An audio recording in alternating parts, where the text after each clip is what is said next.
South ইন্ডিয়ার জনপ্রিয় একটি রেসিপি হচ্ছে ইডলি এবং সাম্বার ডাল। আমাদেরও কিন্তু ধীরে ধীরে সেটি খুব পছন্দের হয়ে উঠেছে।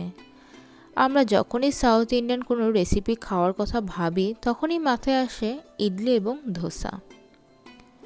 বন্ধুরা, আজ আমি তোমাদের সাথে শেয়ার করব ইডলির সাথে যে সাম্বার ডালটি আমরা খেয়ে থাকি তার রেসিপিটি। শীতকালীন বিভিন্ন সবজি দিয়ে কিন্তু এই রেসিপিটি খুব সহজেই তৈরি করে নেওয়া যায়। রেসিপিটি তৈরি করার জন্য এখানে আমি নিয়ে নিয়েছি অড়হরের ডাল। তোমরা চাইলে মটর ডালও নিতে পারো। ডালটাকে এখানে আমি সেদ্ধ করে নিয়েছি। একটু গোটা রেখে সেদ্ধটা করে নিতে হয়। আর একটা কড়াইতে দিলাম দুটি শুকনো লঙ্কাকে দু খণ্ড করে। লঙ্কার পর দিয়ে দিচ্ছি তেল।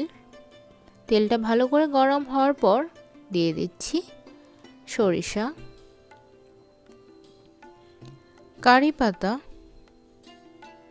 সরিষা এবং কারি পাতাটাকে খুব ভালো করে কিছুক্ষণ ভেজে নিতে হবে। এবার শীতকালীন বিভিন্ন সবজি দিয়ে দিচ্ছি, যার মধ্যে থাকছে মটরশুঁটি, ফুলকপি, বিনস, গাজর এবং কাঁচা লঙ্কা। আমি এক এক করে কড়াইতে সমস্ত সবজিগুলোকে ঢেলে দিচ্ছি। তাতে দিয়ে দেব স্বাদ মতো নুন, হলুদ গুঁড়ো, লঙ্কা গুঁড়ো, থাকছে আদা পেস্ট। সমস্ত উপকরণগুলোকে বেশ কিছুক্ষণ ভাজা ভাজা করে নিতে হবে।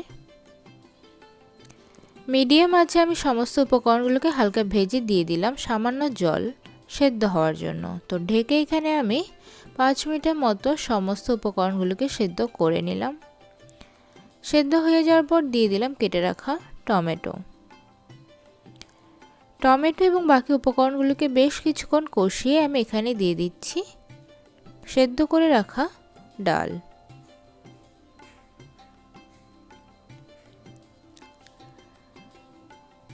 ডালটাকে সবজিগুলোর সাথে খুব ভালো করে বেশ কিছুক্ষণ কষিয়ে নেব। কষিয়ে নেওয়ার পর এখানে আমি দিয়ে দিচ্ছি পরিমাণ মতো জল। তোমরা যে যতটা জুসি খেতে পছন্দ করবে ঠিক ততটাই জল দাও। আমার একটু ঘনই ভালো লাগে, তাই আমি সামান্য পরিমাণেই জল দিলাম। জলটাকে বাকি উপকরণগুলোর সাথে খুব ভালো করে মিশিয়ে মিডিয়াম আঁচে এটাকে আমি ফুটিয়ে নেব।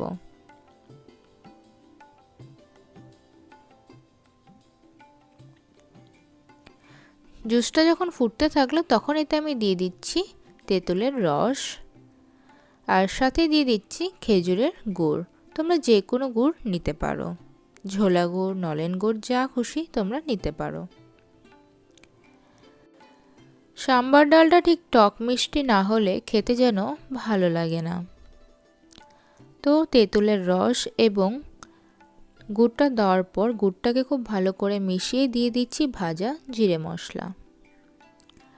মশলাটা দেওয়ার পর ডালটাকে আমি 1 থেকে 2 মিনিট মিডিয়াম আঁচে ফুটিয়ে নিলাম।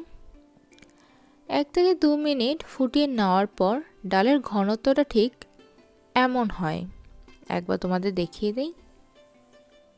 একটু পাতলাই থাকে, তোমরা চাইলে এই পাতলাটাও রাখতে পারো, কিন্তু আমার আরও একটু ঘন ভালো লাগে।